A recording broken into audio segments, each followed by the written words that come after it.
అందరికీ నమస్కారం. నిన్నే వరిస్తా పార్ట్ 41. గూడెంలో పెళ్లి కాబట్టి బాంగును కూడా రెడీ చేస్తుంటారు గూడెం వాళ్ళు. వాళ్ళకున్న పద్ధతుల్లో ఒకటి బాంగ్. దాన్ని పెళ్లి కొడుకు పెళ్లి కూతురు అది తాగడం. వాళ్ళకి దొరికే మొక్కల్లో నుండి తీసిన రసంతో మత్తెక్కించే మందును తయారు చేస్తారు. మళ్ళీ వేద వాళ్ళని ఉంచిన చోటుకి వెళ్ళాలని చెప్పి సిద్ధ ఎక్కడైనా ఉన్నాడేమో అని చుట్టూ చూస్తూ వెళ్తుంది. ఇంతలో సిద్ధ మళ్ళీ అని పిలుస్తాడు. వెళ్ళేదల్లా ఆగి సిద్ధ దగ్గరకు వెళ్ళి చెప్పు మామా అంటుంది. సిద్ధ తన భుజం చుట్టూ చెయ్యేసి, మన కోసం పిల్లల భవిష్యత్తు కోసం చేస్తున్న పని ఇది కాబట్టి నువ్వు బాధపడకుండా ఈ పెళ్ళి జరిగేలా చెయ్యి. మళ్ళీ నువ్వు ఏడుస్తూ నన్ను నా మనసుని బాధ పెట్టకు, నువ్వు ఏడిస్తే నేను తట్టుకోలేను అంటాడు. మల్లిక సరే అంటూ తల ఊపుతుంది. సిద్ధ తన నుదుటి మీద ముద్దు పెట్టి వెళ్ళి ఆ అమ్మాయిని తయారు చేసుకుని తీసుకునిరా అని పంపిస్తాడు. మల్లిక సిద్ధ బాధని తన మీద ఉన్న ప్రేమని చూసి వాళ్ళ మాకు నచ్చినట్టు చేయాలని ఆలోచిస్తూ ఇంకొక ఇద్దరిని తీసుకుని మన్విత దగ్గరకు వెళ్తుంది. మన్విత నిద్ర లేపి స్నానం చేయించడానికి తీసుకెళ్తుంది. మన్విత మల్లికను చూసి చిన్నగా నవ్వుతుంది. మల్లిక మనసులో ఈ అమ్మాయి నవ్వుతుంది ఎందుకు, రాత్రి నేను చెప్పింది అర్థమయ్యి ఆ అబ్బాయి వచ్చి తనని తీసుకెళ్తాడు అనుకుంటుందా అని ఆలోచిస్తూ ఉంటుంది. మన్వితకి పసుపు నీళ్లతో స్నానం చేయిస్తుంటే వాళ్ళు ఎందుకు అలా చేస్తున్నారో అర్థం కాదు. వాళ్ళందరినీ వింతగా చూస్తుంటే వేరే అమ్మాయి నీకు పెళ్ళి అంటూ సైగ చేసి చెప్తుంది. అంతే, మన్విత షాక్ అవుతుంది. ఆ షాక్లో ఉండగానే తనని పెళ్లి కూతురులా ముస్తాబు చేస్తారు అందరూ. వాళ్ళ ఆచారం ప్రకారం చేయాల్సినవన్నీ చేస్తుంటే మన్విత భయంగా చూస్తూ ఉంటుంది. తనకి కళ్ళల్లో కన్నీళ్ళు వస్తుంటే మనసులో ఇప్పుడు నేనెలా తప్పించుకోవాలి, నైట్ ఆ అమ్మాయిని చూసి తను చెప్పిన మాటల్లో తను నాకు హెల్ప్ చేస్తుంది అనుకున్నాను, కానీ ఇప్పుడు తను చాలా డల్గా ఉంది అంటే తను నాకు హెల్ప్ చేయలేదా, మరి నా పరిస్థితి ఏంటి, వాడెవరితోనో నాకు పెళ్ళి అంటే నేను ఇక్కడే ఉండిపోవాల్సిందేనా, వాళ్ళని ఎదిరించి గొడవపడి నేను బయటపడగలనా అని పరిపరి విధాలు ఆలోచిస్తూ ఉంటుంది. అప్పుడే మల్లిక ఒక ముంతలో బాంగం తీసుకొచ్చి మన్వితకి ఇచ్చి తాగమని సైగ చేస్తుంది. తను తాగను అని చెప్తే మిగతా వాళ్ళు బలవంతంగా తాగిస్తారు, అది వాళ్ళ ఆచారం అని. మన్విత తప్పక అతి కష్టంగా దాన్ని తాగుతుంది. అవి నాటుగా తయారు చేసిన బాంగ్ కాబట్టి తనకు అదోలా ఉంటుంది. మిగతా పనులు చేయాలని తనను అక్కడ కూర్చోబెట్టి అందరూ బయటకు వెళ్తారు. మన్వితకి మెల్లమెల్లగా కొంచెంగా మత్తెక్కుతూ ఉంటుంది. మల్లిక అక్కడి నుండి సిద్ధ దగ్గరకు వెళ్తుంది. తనను చూసిన సిద్ధ, ఇంత చెప్పినా నా మీద కోపం తగ్గలేదా, నేను చేస్తుంది మన మంచికే అని నీకు అర్థం కాలేదా అంటాడు. మల్లిక ఆ మాటకి సిద్ధని గట్టిగా చుట్టుకుని, నీ మీద నా కోపం ఎందుకుంటుంది మామ, నువ్వేంటో నీ మనసు ఏంటో నాకు తెలీదా, కాకపోతే మన వల్ల ఇంకొక అమ్మాయి జీవితం నాశనం అవుతుందని, దానికి కారణం నువ్వు అవుతున్నావని బాధ అంతే అంటుంది. సిద్ధ కూడా తనని గట్టిగా పట్టుకుని, కానీ నేనేం చేసినా బాగా ఆలోచించి చేస్తాను అంటాడు. మల్లిక సిద్ధని వదిలి తనని కూర్చోబెట్టి తనే స్వయంగా పెళ్ళికొడుకుగా రెడీ చేస్తుంది. మనసులో ఎంతో సంఘర్షణ. ఒక పక్క వేద గురించి మన్విత గురించి ఆలోచిస్తూ ఇంకొక పక్క సిద్ధ గురించి ఆలోచిస్తూ ఉంటుంది. మళ్ళీ వేద అక్కడ జరుగుతున్న పనులన్నీ చూసి వెళ్ళి కీర్తన్ని నిద్రలేపుతాడు. ఇద్దరూ కలిసి అక్కడికి వచ్చి చూసేసరికి మన్వితని సిద్ధని తీసుకొచ్చి అక్కడ కూర్చోబెడతారు. వేదు మన్వితని తన ఫేస్లో కనిపిస్తున్న బాధని చూడలేక ఇంకా అక్కడ నిమిషం కూడా ఉండకుండా కీర్తన చెప్తున్నా వినకుండా అక్కడి నుండి బయటకు వచ్చి వాళ్ళకి ఎదురుగా వెళ్ళి నిలబడతాడు. మన్వితని సిద్ధని పక్కపక్కన కూర్చోబెట్టి పెళ్లిదంతా మొదలెట్టేసరికి వేద ఇంకా అక్కడ ఉండలేక డైరెక్ట్గా వాళ్ళ ముందుకు వెళ్తాడు. వేద ఇలా చేస్తాడని ఊహించని కీర్తను షాక్ అవుతాడు. ఆ షాక్లో అలానే అక్కడే ఉండిపోతాడు. వేదిని అక్కడ చూసిన గూడెం వాళ్ళందరూ కోపంగా చూస్తుంటారు. మల్లిక మనసులో ఇతను అలా ఎలా ధైర్యంగా వచ్చేశాడు మామ ముందరికి, ఇతన్ని చూసి మామ మా గూడెం వాళ్ళు ఏం చేస్తారో ఏంటో అని కంగారు పడుతూ ఉంటుంది. సిద్ధ వేదని చూసి కూర్చున్న చోట నుండి కోపంగా పైకి లేచి మీదకు వెళ్తుంటే మన్విత సిద్ధ చేయి పట్టుకుని వెనక్కి లాగి తను ముందుకు వెళ్తుంది. అందరూ మన్విత సిద్ధ మీద అంత చొరవ చూపిస్తుంటే వింతగా చూస్తుంటారు. మన్విత ఎదురుగా వేదిని పైనుండి కింద దాకా చూసి మత్తుగా, నువ్వేంట్రా ఎక్కడికి వెళ్ళినా నన్ను వదలవా, నేనంటే ఇంత ప్రేమ ఏంట్రా పిచ్చోడా, నువ్వు నా వెనక ఎంత తిరిగినా నేను నీకు పడను, ఎందుకంటే నా ప్రేమ అంటే నమ్మకమే లేదు, ఎందుకో తెలుసా నీకు అని కళ్ళెగరేస్తుంది. వేదు మన్విత తనతో అంత ఫ్రీగా మాట్లాడుతుంటే తను ఎక్కడున్నాడో మర్చిపోయి తననే ప్రేమగా చూస్తూ నవ్వుతూ తెలీదు అని తలూపుతాడు. మన్విత వేదు దగ్గరగా వెళ్ళి తన కాలర్ పట్టుకుని మరింత దగ్గరగా లాక్కుని చెవిలో నేను చెప్పను అని గట్టిగా అరుస్తుంది. మన్విత అలా చేసేసరికి మొదటి షాక్ అయినా తర్వాత తన పరిస్థితిని అంచనా వేస్తుంటాడు.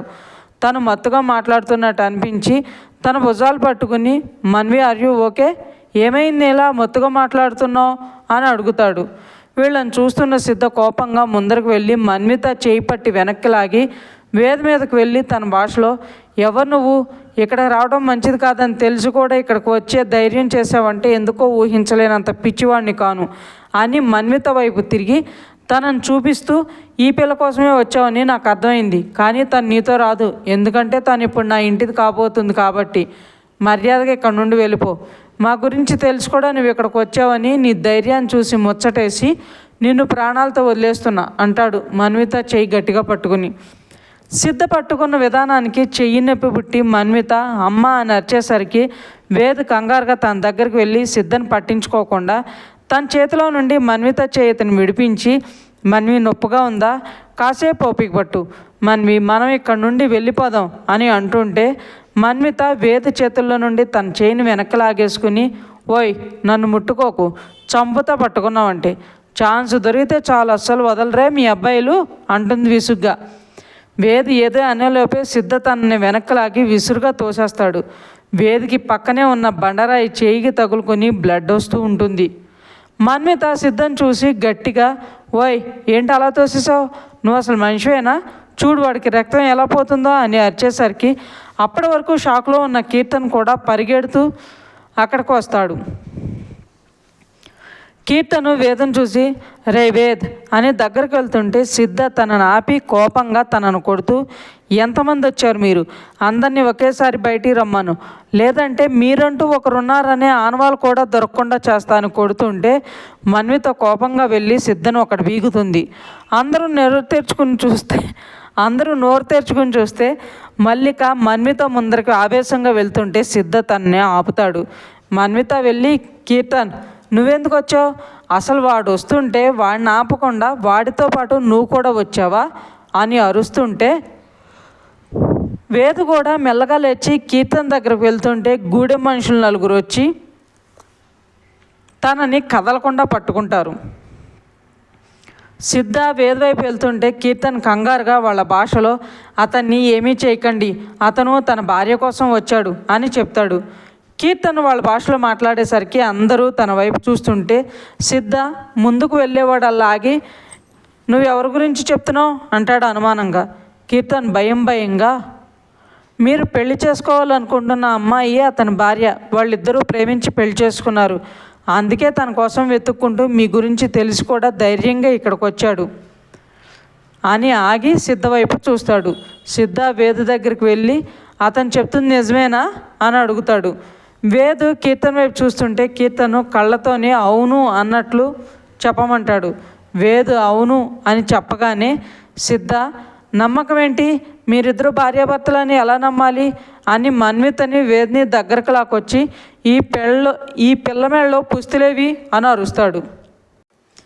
కీర్తన్ షాకు సిద్ధాలు అడిగేసరికి వేదికి అర్థం కాక కీర్తన్ వైపు చూస్తుంటే తనకు అర్థమయ్యేలా చెప్పాక వాళ్ళకి ఏం చెప్పాలో అర్థం కాక మల్లిక వైపు చూస్తారు. మల్లిక వేదమోహన్ చూసి, వీళ్ళకి మనకలాగా ఉండవేమో మావా అంటుంది. అవునండి, మాకు అలాంటివి లేవు అంటాడు కీర్తన్. మరి మీరు భార్య రుజువేంటి, నువ్వు చెప్పేదల్లా నమ్మడానికి నేనేమైనా వెదవనా అంటాడు సిద్ధ కోపంగా. తను చెప్పేది నిజమే, మేము గవర్నమెంట్ దగ్గర పెళ్లిని రిజిస్టర్ చేయించుకుంటాం, ఇప్పుడు అది చూపించడానికి మా దగ్గర లేదు అంటాడు కీర్తన్. మరైతే నన్ను ఎలా నమ్మంటావు అని అరుస్తాడు సిద్ధ. కీర్తన్ ఆ అరుపుకు భయపడి, మీరు ఎలా చెప్తే అలా చేస్తాం, మీరు నమ్మాలి అంటే ఏం చేయాలో చెప్పండి, మా ఫ్రెండ్ అదే చేస్తాడు అంటాడు కీర్తన్. సిద్ధ ఆలోచించి, మా అందరి ముందు మా పద్ధతిలో పెళ్లి చేసుకోమని చెప్పు అంటాడు. కీర్తన్ షాక్ అయ్యి వేద్ వైపు చూస్తుంటే వేద్కి వాళ్ళేం మాట్లాడుతున్నారో తెలుసుకోవడానికి కీర్తన్ వైపు చూస్తుంటాడు. కీర్తన్ విషయం చెప్పగానే, రేయ్ నీకేమన్నా మతుండే మాట్లాడుతున్నావా, అసలు మన్వి నీ పరిస్థితిలో పెళ్లి చేసుకోవాలి అంటే ఎలా అవుతుంది, ముందే తనకు నేనంటే చాలా కోపం, అలాంటిది తను మత్తులో ఉండగా మన్విని పెళ్లి చేసుకుని తనను కాపాడటం కోసమే నేను ఇలా చేశానని చెప్పినా తను నమ్మదు సరిగదా, నా మీద ఇంకా ద్వేషం పెంచుకుంటుంది, కాబట్టి వేరే ఏదైనా మార్గం ఉందేమో చెప్పమను అంటాడు. అరే వేద్, వీళ్ళు మనలాగా అయితే నేను ఏదైనా చెప్పొచ్చు, కానీ వాళ్ళ పద్ధతులు, వాళ్ళ జీవన విధానం, వ్యవహారాలు వేరే ఉన్నప్పుడు మనం కూడా వాళ్ళకి తగ్గట్టుగానే చెయ్యాలి. లేదంటే మనం ప్రాణాలతో బయటపడం. ఆల్రెడీ మనం సార్స్ని, ఫ్రెండ్స్ని అందరినీ మేనేజ్ చేస్తున్నాం. టైంకి మనం ఇక్కడ నుండి వాళ్ళ దగ్గరకు వెళ్ళకపోతే కల్పనకి, వంశీ వాళ్ళకి చాలా ప్రాబ్లం అవుతుంది. అర్థం చేసుకో వేద్ అంటాడు.